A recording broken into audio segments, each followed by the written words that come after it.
Welcome, listeners. Thanks for joining us on this episode of Colorado Films, the podcast. Today, I'm joined by Beth Seymour. Beth is the executive director of the ACT Human Rights Film Festival at CSU in Fort Collins. Now in its 11th year, the festival brings powerful films from around the world to Northern Colorado and pairs them with conversations about human rights, storytelling, and social change. ACT is the only human rights focused film festival in Colorado and one of three in the United States dedicated specifically to human rights cinema. Beth brings a background in nonprofit leadership and international studies with years of experience working in art organizations and community engagement. Her work focuses on connecting global stories with local audiences through film and meaningful dialogue. So we have Beth. Thank you for coming on the show. Thank you for having me. Yeah. So you've been with the ACT Human Rights Film Festival since 2018. What first drew you to human rights storytelling through film? Well, that actually goes back decades. Some of my very favorite early films when I was in high school definitely had human rights themes. And I've always been drawn to stories that have an impact and stories that move us. Some of the films that sort of linger and stay under your skin and make you keep thinking, I think are the most compelling stories. And in terms of my film festival journey, as I would go to film festivals and select which films I wanted to see, I was often drawn to films that examined human rights. And those are definitely the stories that stuck with me for years. Okay. And what were some of those what are some of those films that stuck with you, if you could name a few? I loved the film Bag It, which is it's at least a decade old, but it's about plastic bags, and it definitely changed how I consume or do not consume single-use plastics. I'm going to forget titles. I'd have to look up titles now. Okay, no worries.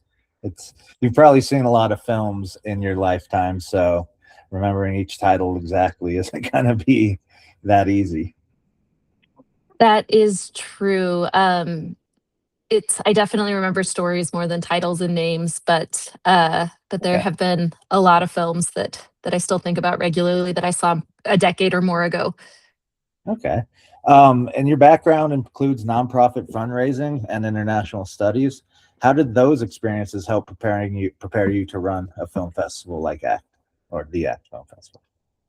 So we are a program of Colorado State University, and within the university system, the film festivals run somewhat like a small nonprofit. So we have an advisory council, we have our own budget, we do our own fundraising.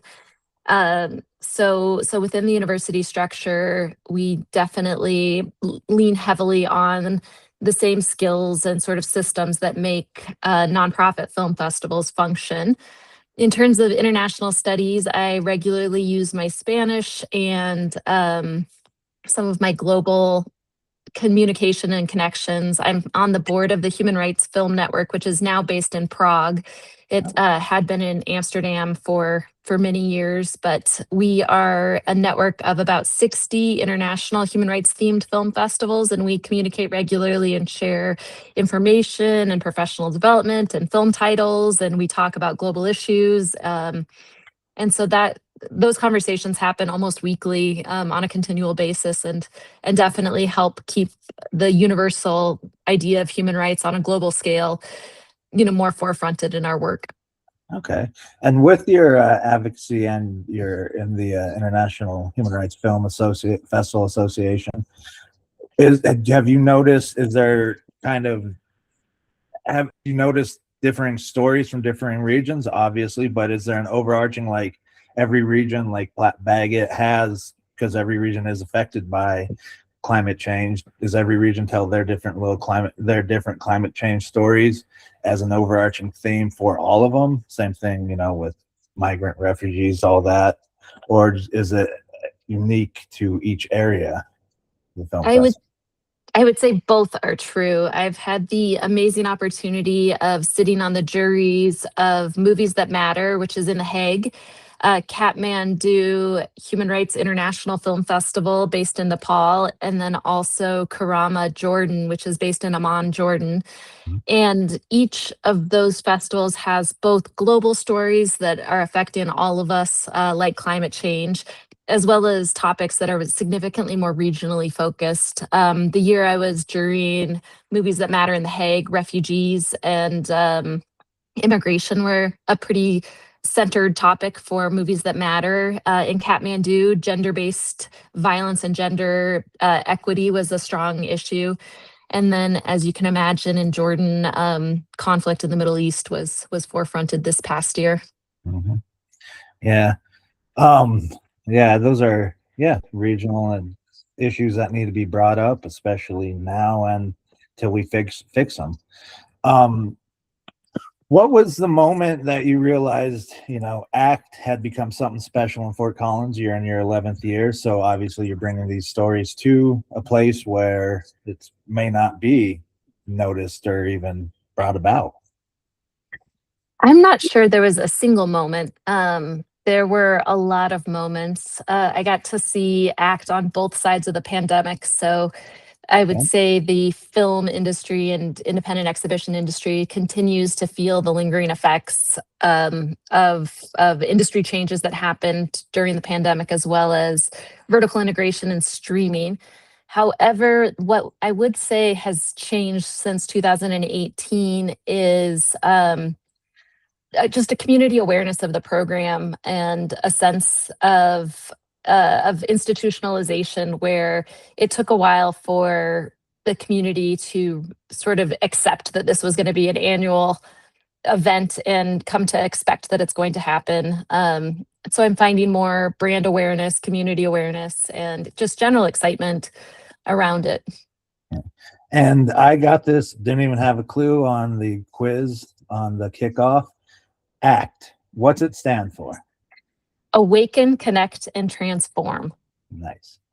And why do you know why they chose that theme, awaken, connect, and transform? You came in and could be anything, but why those three? Yes.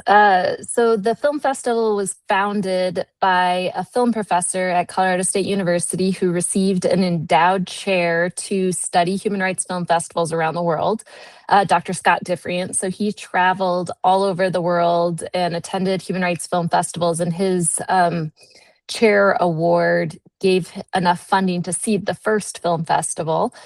And as part of that, the department was all in and worked with a design firm that did some in kind, but also really led the branding campaign to determine what the logo and the branding and the mission statement for the festival was, and looking at global human rights film festivals, and really creating a unique identity. ACT was conceived. So I was not in the room for those conversations, but I think it's well fitting still 11 years later.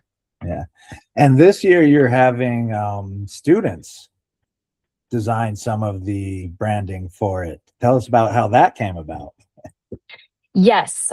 So this year, CSU's advanced graphic design students in the fall competed to be the creative look for this year's festival poster. And so we had almost 70 advanced graphic design students create a concept and then do a pitch. And then our advisory council selected one student to be the central creative look. However, all 67 students' artwork will be on the walls at our theater as well as on screen during pre-roll, so folks can see the different design concepts that students came up with. And we couldn't be happier. It was a really impressive group of students, and their ideas were fantastic. Yeah. And that's not the only impressive group of students. You also have a film block specifically for students. Could you tell us about that and how the students got chose and maybe some of the topics those students chose? Yes, so this is the first year we will be showing student films as part of the ACT Human Rights Film Festival. Colorado State University is increasingly focusing on film and media learning and opportunities, and students really are creating impressive work. So we have 3 film professors who curated this year's student film selections, and then we reached out and got permission from the students to show their films. And we have 8 student films this year. All of them are looking at human rights topics. So some of them are on gender identity, some of them are on immigration, one is on adoption. Uh, there's just some fantastic students. One is on inclusion. I will say pop punk grandma is on a local woman who is really into pop punk music, and although she's a grandma, she's definitely showing up at all the shows and connecting with the music and the musicians, and it's a tremendously meaningful film. Dude, is that your grandma in the pit? It Exactly. is. Nice. So the festival brings films from around the world to northern Colorado. What impacts does the global perspective have on local audiences? Because it's kind of rural northern Colorado. What impact does a film from, say, Nepal have, or do you want to have? So our audience members regularly say things like, I had no idea, or I would never have seen a film like this. Act Human Rights Film Festival absolutely brings films that would otherwise never make it to Fort Collins, to our community, and really opens eyes and connects our local audiences with global stories, global issues, and also um, allows people into sort of empathetic viewpoints where you step into a woman in Burkina Faso's shoes and you get to see a birthing clinic, a midwife clinic in rural Burkina Faso, and really experience the human stories of global storytelling. Yeah.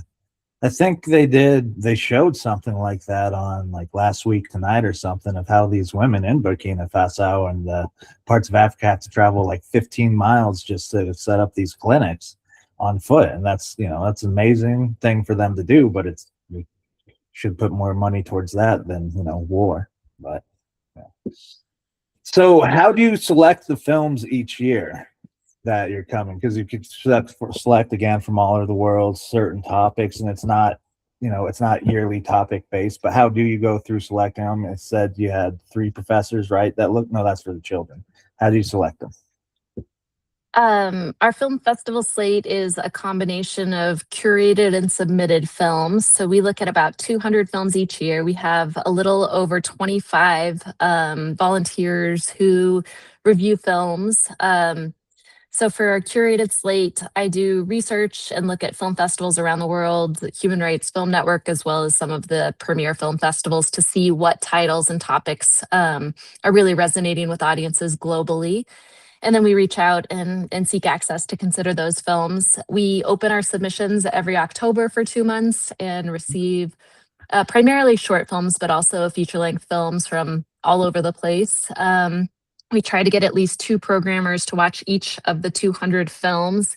And then from there, we sort them into moving ahead and pause and not this year.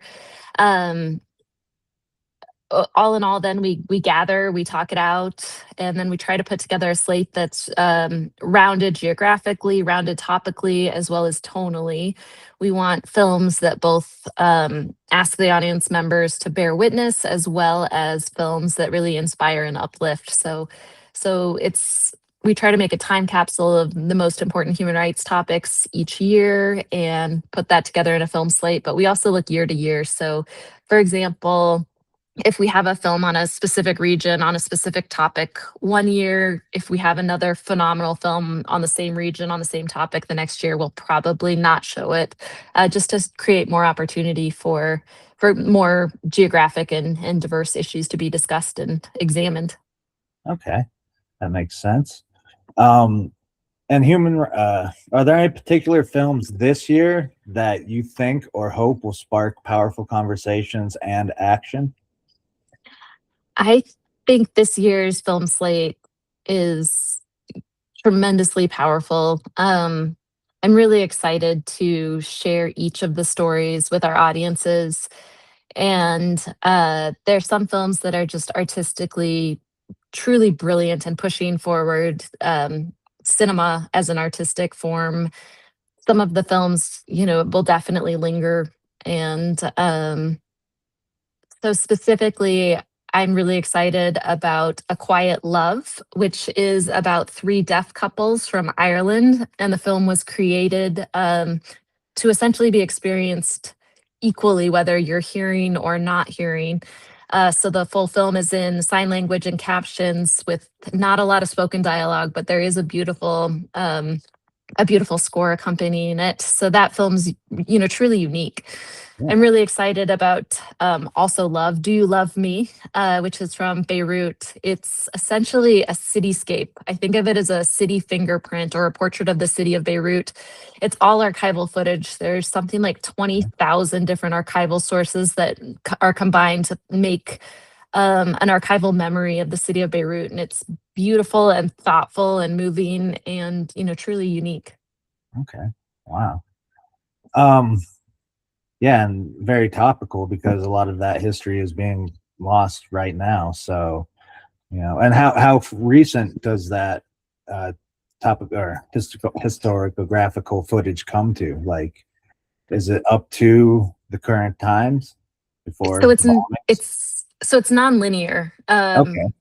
So it's not really creating a linear history of it, but Okay.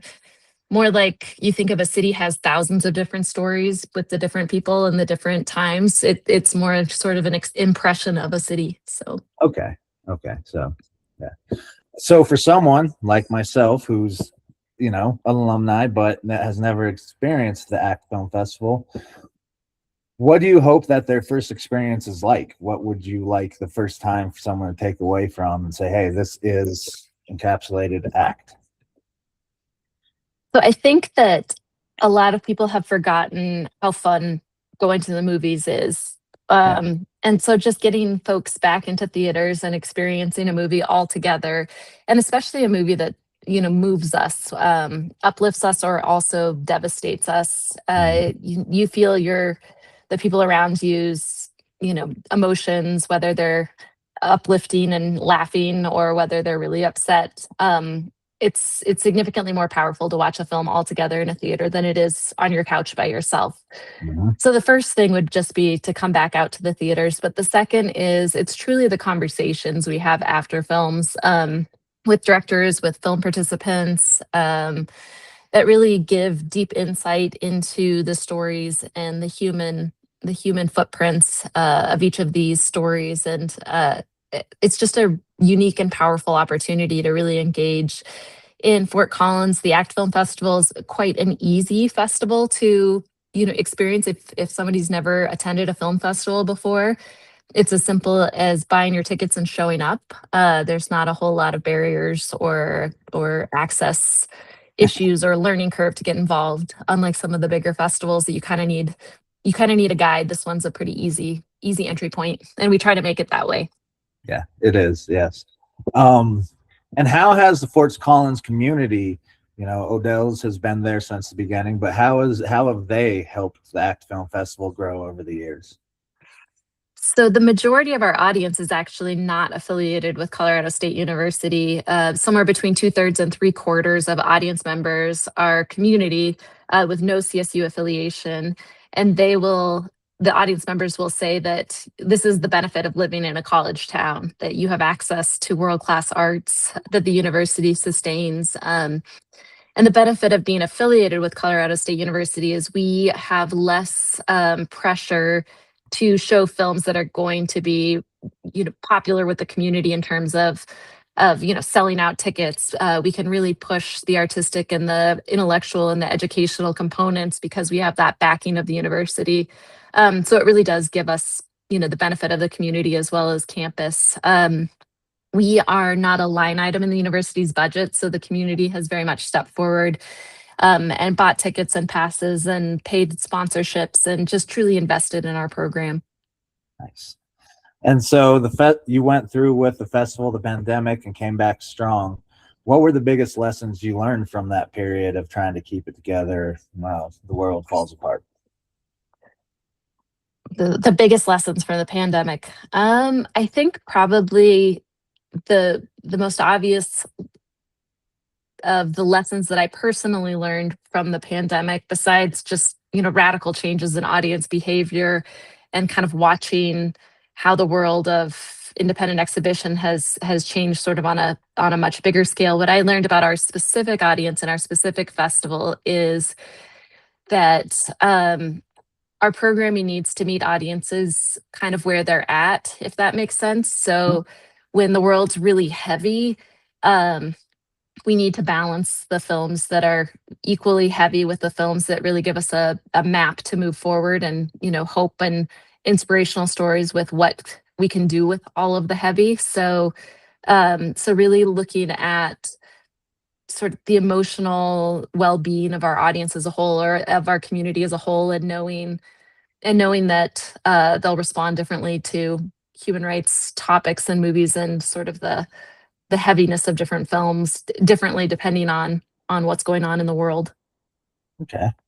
And today, what are some of the biggest challenges for ACT to continue forward, and opportunities? Because with every challenge, comes an opportunity. Yes. So I would say at the moment, our biggest challenges reflect challenges that higher education is facing as a whole. There's tremendous pressure on higher education at the moment. And then besides those pressures, our current ecosystem is also experiencing pressure from defunding the arts and defunding the humanities, public media, ITBS, and Point of View. We're very much investing in this type of film and filmmaking, and so a reduction in funding for the filmmakers. It's a whole ecosystem that's being affected by different pressures happening right now. So we aren't seeing those effects this year because it takes quite a while to make a good film. But I do anticipate a few years from now, we will be seeing the effects of what's happening in terms of lack of funding, lack of resources, and intense scrutiny and pressure. Yeah. And so you guys have already planned and thought about how to deal with that, which is good. In the local scene, how do you feel ACT fits into the local film festivals? Obviously, you're the only one in Colorado that specifically focuses on human rights. How do you see that growing, for ACT and for the local community as we move forward as well?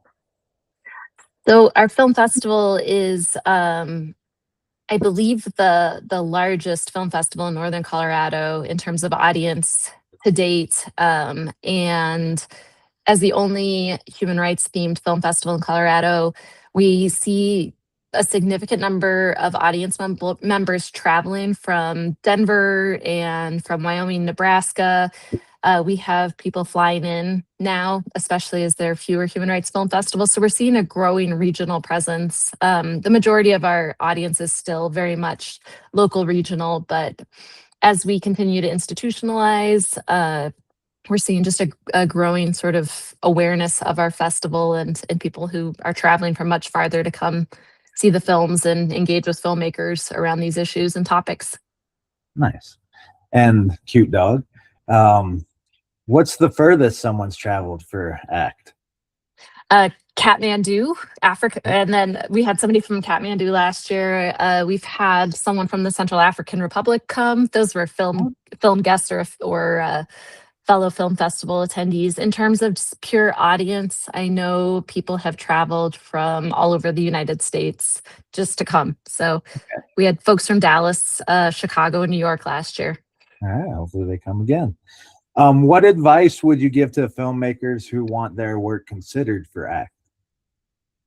I would say, reach out in October, November with your film to submit. And if the work is in progress, it's great to I'm hoping you can edit this moment as I think. So I would say that for US based filmmakers, it's pretty competitive to get into ACT, mostly because we try to show a really global festival and we get a lot of submissions from the United States. But to definitely submit early, submit in October, early October. Okay. And what are some of the areas you think filmmakers can improve on when tackling social issues? Have you seen something that, you know, drives a little too hard to watch because it is a difficult subject, and or a little too brush off something because they want to focus on something else? What advice would you give filmmakers that you see could help, tackle these difficult subjects? So I would say our favorite films often are those that leave as many questions as they leave answers. It's Audiences are definitely aware when a filmmaker, is sort of strongly advocating for a specific viewpoint or issue, whereas, going back to your high school English teacher, it's better to show than to tell. Um, really giving audience members the ability to ask a lot of difficult questions and sit in some discomfort. Those are the films that I think are the strongest, the ones that leave a lot to think about. Okay. Uh, why do you think film is such a powerful medium for storytelling and for human rights as opposed to other art forms? I think that a lot of art forms are tremendously, useful in terms of advocacy, activism, and human rights.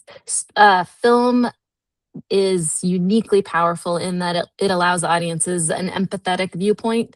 It really does allow us not only into the facts and the background, but it allows us to step into someone else's shoes and into their kitchen and to really see the world from their viewpoint, in a significantly more intimate way than most storytelling can do. Okay, I agree with that. So what, I know next week it's coming up. What does the typical Film Fest week look like for you? It's busy, obviously, but It's really exciting. Our filmmakers come in from all over the place, and suddenly there are just so many activities. Some of them are class visits. Filmmakers come into CSU classes, so students can have much more one-on-one or class access to the filmmakers and learn directly from them. We have panels, we have workshops and conversations. It's a fairly hectic but really fun week of a lot of activities, long days, but tons of really quality time with great conversation and just really amazing people. The people who show up to act, filmmakers, film participants, as well as audience members, really care about issues and care about community, and it's incredibly inspiring and affirming. It makes my job, I still pinch myself that I get to do this every day. yeah, nice. So what panels, we've talked about movies, what panels, conversations, you also have in art openings, what would be, if you had to choose, first time kind of person, what would be the big hits that you would want to see? Not that they aren't all great. Yes. Our opening night film, Comparsa, is brilliant, and the film participant is coming from Guatemala.